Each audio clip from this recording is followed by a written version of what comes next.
The tomatoes on my kitchen windowsill had started to rot, and I hadn't noticed until the smell reached me from across the room. That was how I knew things had gotten bad. I used to tend that windowsill garden every single morning. 32 years of marriage, I'd grown something in that window. But since Daniel called me 3 weeks ago, I couldn't seem to do anything except sit at the kitchen table and stare at numbers that didn't add up. At 63 years old, I thought the hardest part of my life was behind me. I'd buried my husband. I'd retired from the library after 28 years. I'd learned to be alone without being lonely. But watching my son fall apart from a distance was a different kind of pain entirely. It was the kind that settled into your chest and stayed.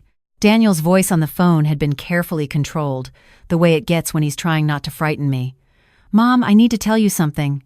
His wife had taken the children to her mother's house in Phoenix 4 months earlier. She wasn't coming back. That part I'd suspected. But what came next, I hadn't seen. The debt. The loans he'd taken during the years his business was struggling. The back payments on the house. And now, the custody hearing he couldn't afford a lawyer to fight. Without proper legal representation, the family court evaluator had already noted concerns. He could lose his girls. Lily was 8. Rose was 5. They called me every Sunday and asked when Daddy was coming to see them. I had my retirement savings, $41,000, which sounded like a lot until I sat down with Daniel's lawyer on the phone and learned what a contested custody case actually costs. Attorney fees, court costs, a guardian ad litem for the children, potentially a child psychologist. We were looking at something close to $80,000, and that was the conservative estimate. It didn't include the debt collectors who had already started calling his house. I sold my car. I called my sister in Ohio, who I hadn't spoken to in 2 years. I even looked into reverse mortgage options on the small house I owned outright in Montpelier. None of it was enough. None of it came close. The letter arrived on a Tuesday. I almost threw it away because the envelope was too heavy, the kind of thick cream paper that usually means a real estate company trying to buy your house. My name was written by hand across the front. Mrs. Eleanor Marsh, not a form letter. Someone had written my name specifically, in ink, with the kind of careful cursive you only see from a certain generation. Inside was a single page. Mrs. Marsh, I am aware of your son's legal situation and the financial burden it has placed on your family. I have a proposition that may resolve this matter for both of us. I would appreciate the opportunity to speak with you at your earliest convenience. My contact information is below. I am not in the habit of wasting time, and I promise this is a serious offer.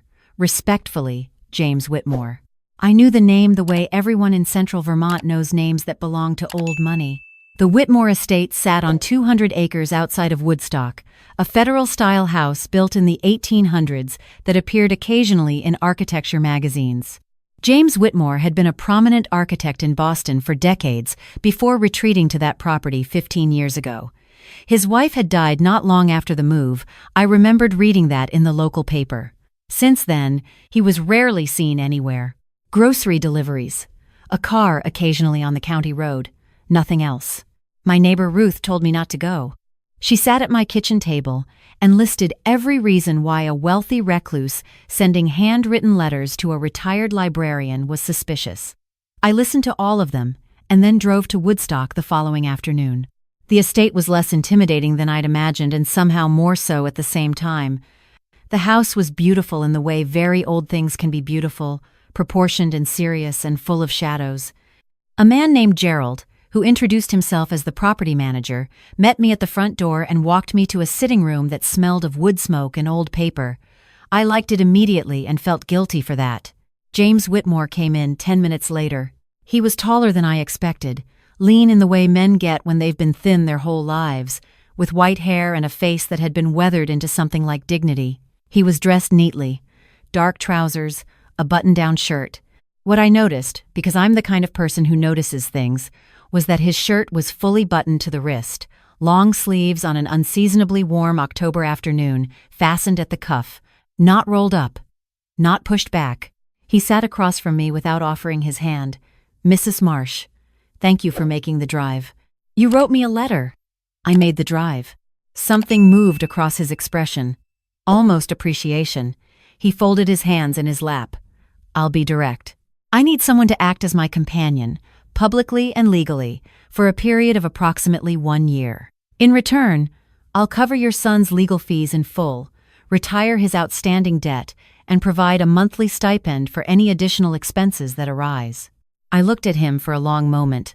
Why would you do that? Because I have a situation that requires it. He said it evenly, like a man reciting facts. My late wife's brother has filed a legal challenge against my ownership of the architectural firm I built with his sister. He's claiming I'm mentally unfit to manage significant assets, that my years of seclusion constitute evidence of psychological deterioration. His lawyers are arguing I need a conservator.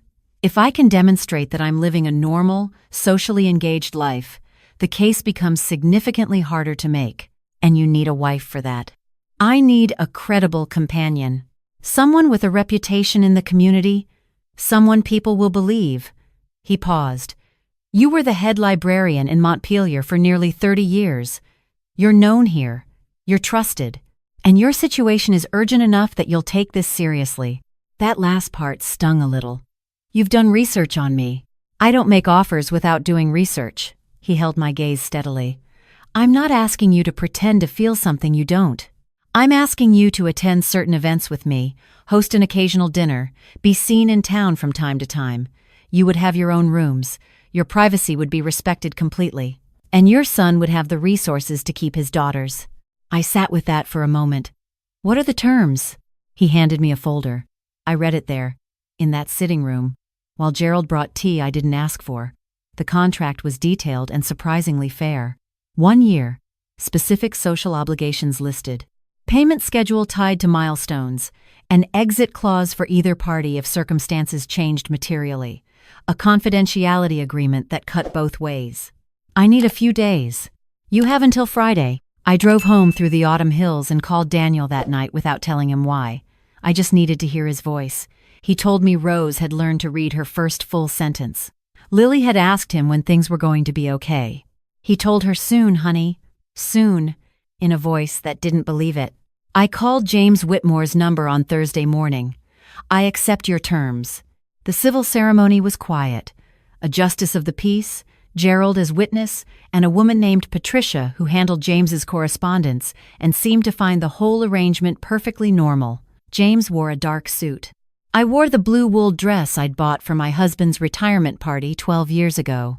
When the justice pronounced us married, James gave me a brief nod that I supposed was his version of acknowledgement. Gerald showed me to the east wing of the house, a bedroom with a sitting room and a bathroom that had better light than anything in my Montpelier house. The furniture was old and good. There was a reading chair positioned near the window that looked out over the back meadow.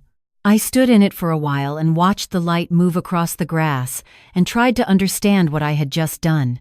James and I developed a quiet routine quickly, the way people do when they're both naturally reserved. Breakfast at 7:30, which he ate while reading, and I ate while looking out the window. Dinners at 6:30, which started as silence and gradually became something more like conversation. He asked me about the library. I asked him about architecture. We were careful with each other the way people are when they know the rules of an arrangement and intend to follow them. The social obligations began in the 3rd week, a benefit dinner for the Historical Society in Woodstock. James's name carried weight in that room, and people were genuinely curious about the woman he'd married. I smiled and answered questions and told the version of our meeting that we'd agreed on, that I'd known him years ago through a mutual colleague and reconnected after my husband passed. It wasn't difficult. After decades of helping patrons find the story they were looking for, I knew how to tell one. You handled that well, James said in the car driving home. I've been talking to strangers about things that matter to them for 30 years. This wasn't so different. He was quiet for a moment. You're better at it than I am. Most people are, I said, and he actually smiled. It was brief and a little rusty, like something that hadn't been used in a while, but it was real. It was Gerald who first mentioned the stairs. Mr. Whitmore doesn't go up to the 3rd floor, he told me one morning, when I asked about a closed door at the end of the 2nd floor hallway. I'd assumed it was a storage room. Hasn't in years. You'd be best not to mention it. I didn't ask anything further. But I started to notice other things. James never built a fire himself, though he clearly knew how. He managed everything with a kind of careful deliberateness, reaching past things rather than through them, using his right hand for tasks that most people would use both hands for, and those sleeves, always long, always buttoned. Even on the warm afternoons when the old house held the day's heat and Gerald had propped the back doors open. I'd been a librarian, not a nurse. But I knew when someone was carrying something they hadn't set down in a long time. The fourth week, Daniel called to tell me that his attorney had filed the full custody petition. The legal fees had cleared. He sounded like someone who had just been allowed to breathe again. And I stood in my sitting room with the phone pressed to my ear and let myself feel the particular relief of having done the right thing for someone you love, even when the right thing was complicated. James's former brother-in-law, a man named Richard Hollis, came to the house without warning in our second month. I was in the library when I heard raised voices in the foyer. I came to the doorway and saw a man in an expensive coat standing in the entrance hall, Gerald positioned carefully to one side of him, and James at the bottom of the stairs. Richard Hollis was in his late 60s, the kind of man who wore his money in his posture. "This is convenient," he said when he saw me. "The hired companion." "I've been married to James for 6 weeks," I said pleasantly, "and you're standing in our home without an invitation." His eyes moved over me with the evaluative contempt of someone who has decided what you are before you've spoken. "My sister built half of what James has. Her name is on that firm as much as his. Your sister left James her share in a will that has been probated and validated." James's voice was flat and controlled. "You've chosen to contest it regardless, because you're not capable of managing it. Look at you, James. You've lived up here alone for 15 years. You don't see anyone. You don't go anywhere. You hired a woman to play your wife." Richard took a step forward. "My sister deserved better than what you gave her." Something shifted in James's face. It was brief, and then it was gone. "Get out of my house, Richard." After Gerald had escorted him out, James stood in the foyer for a long moment. I didn't say anything. Sometimes people need to stand in a feeling before they can move through it. I knew that from years of watching people in the stacks, holding books they weren't ready to open. Finally, he said quietly, "I'm sorry you saw that. You don't have anything to apologize for." He went upstairs. I went back to my book. But I lay awake that night thinking about the third floor and those button sleeves and the way he'd looked when Richard said what he said about his sister. It was the second month of November when the furnace on the east wing made the particular sound that old furnaces make when they've decided they're finished. Gerald was in Woodstock for the day. James appeared at my sitting room door to tell me he'd moved a space heater to my room and that the repair company would come in the morning. I came downstairs around midnight for tea and found the kitchen empty and the door to the back staircase open. I could hear something from the floor above, not voices. Just a sound, irregular and small, that took me a moment to identify as someone trying to manage pain quietly. I went upstairs. The third floor was not what I'd imagined. It was a single large room that had once been a proper studio, drafting tables, built-in shelving for rolled plans, tall north-facing windows. Most of it was covered in dusty sheets, but in the far corner, under the eaves, there were framed photographs covering the wall. I saw them before I saw James. He was sitting on the floor beneath those photographs with his back against the wall, his sleeves pushed back, and I understood. His left arm from the wrist to well above the elbow was scarred in the way burns scar. The skin healed into something different, taut and uneven. The kind of scars that come from something very bad and very hot and not enough time to stop it. "Don't," he said. His voice was controlled, but the rest of him wasn't entirely. "Please don't make a face." "I'm not making a face."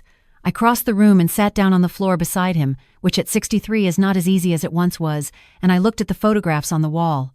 A girl at various ages, in a backyard, on a beach, holding a fish she'd caught, sitting on a porch railing with a gap-toothed smile, teenager in a green dress, a young woman with her father's white blonde hair and a serious face that was still learning how to be serious.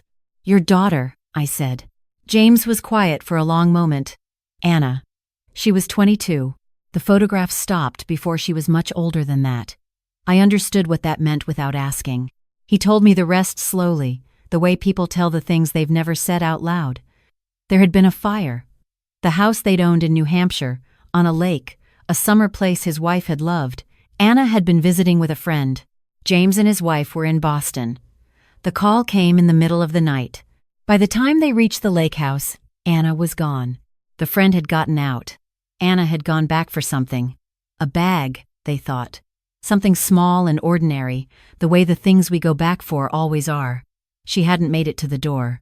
James had gone into the house anyway, after the firefighters had pulled back, looking for her. He'd found her, and he'd also found the fire. And the scars on his arm were what happened when you reach into something burning because you cannot accept what is already true. He stared at his scarred arm. My wife never blamed me. She probably should have. We had argued that summer, she and I. I'd been difficult and distant, consumed with a project. Anna had driven up alone because I'd been too busy to come with her for the weekend. If I'd been there, I might have been paying attention. I might have noticed the electrical problem in the boiler room. I might have been awake. You might have died in that fire too, I said. His jaw tightened. That didn't feel like the drawback it should have. I looked at him for a moment. How long have you been sitting up here telling yourself that story? He didn't answer. James, I said carefully, I have spent 30 years helping people find what they're looking for. And in my experience, when someone keeps returning to a story, it's usually because they haven't let anyone else read it yet. He looked at me. You've been the only one in this room with this version of events for 15 years. That's a long time to be the only reader. He was quiet for what felt like a long while. The north window above us let in a strip of cold moon. Then he said, She wanted to be an architect. Did I tell you that following me? I was so proud of her and so terrible at showing it. Tell me about her, I said.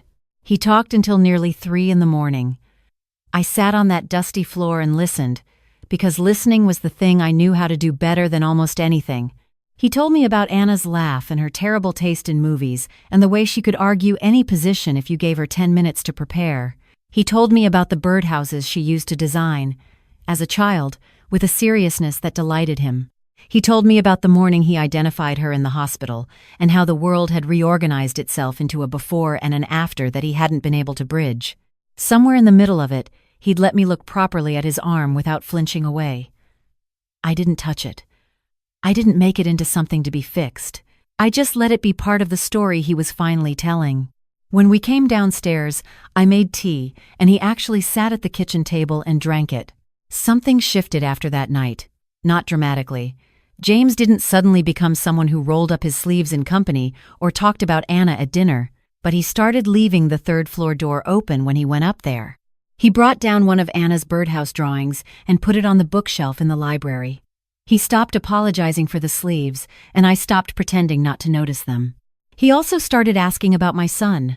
Daniel called me every Sunday, and James, who had initially taken himself to his study during these calls, began appearing in the kitchen doorway near the end of them, hovering in the particular way of someone who wants to be part of something but isn't sure of the invitation. I started putting the call on speaker. James never said much, but he listened.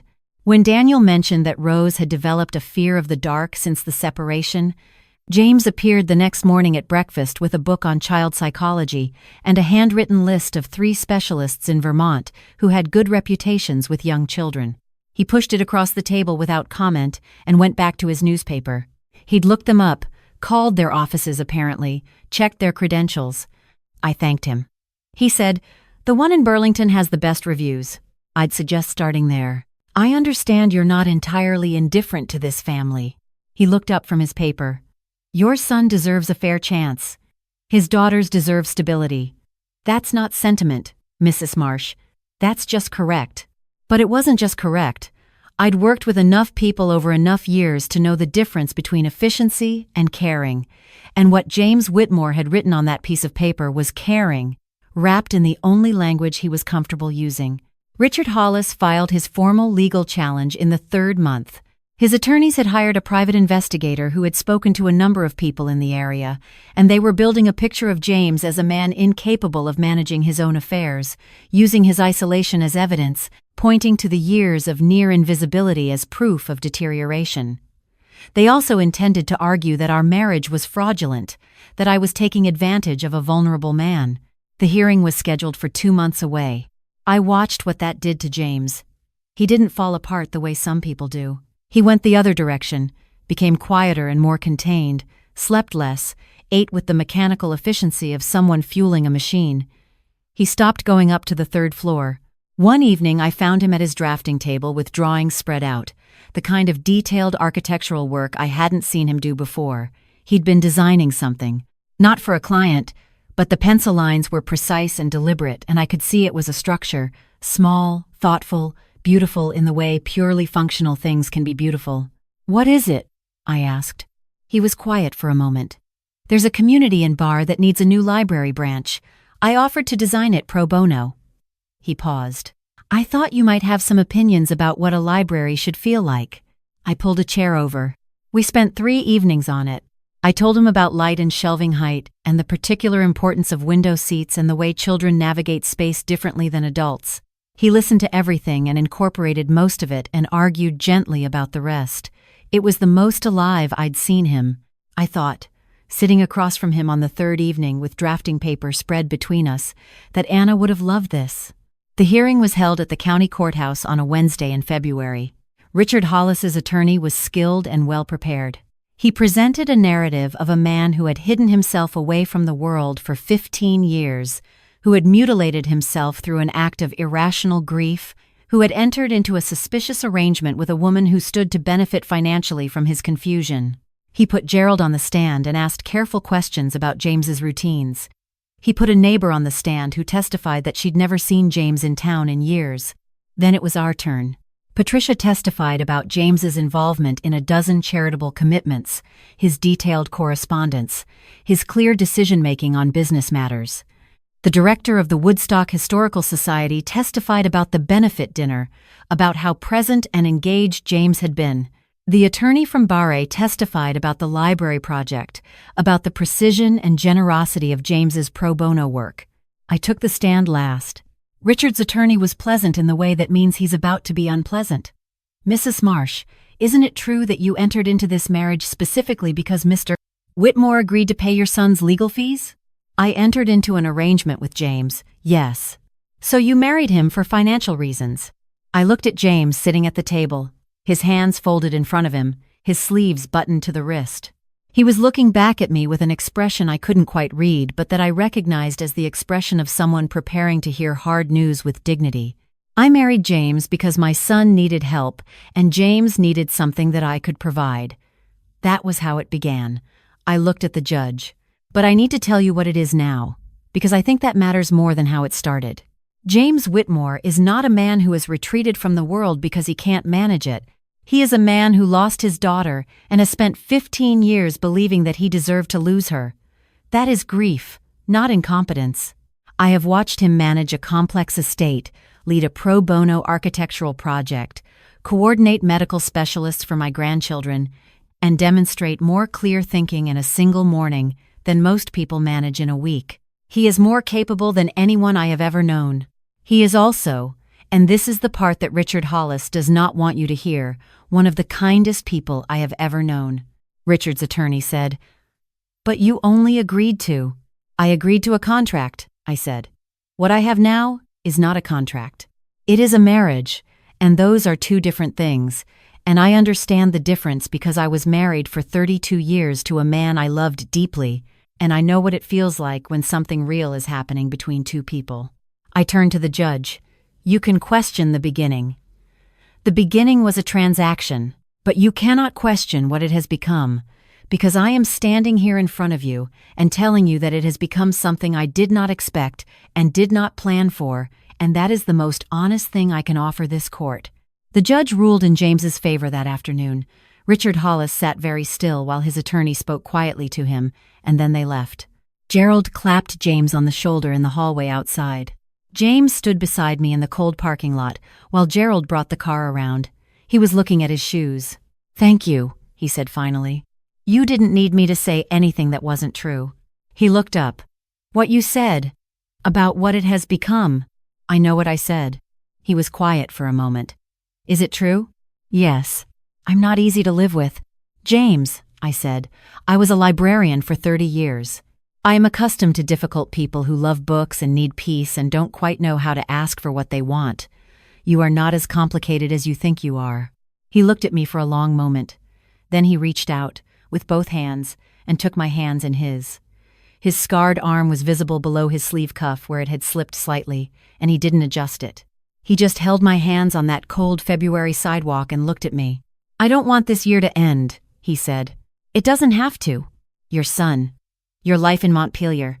Your—" "James," I said gently, "stop listing reasons and ask me what you want to ask me." He took a breath. "Will you stay?"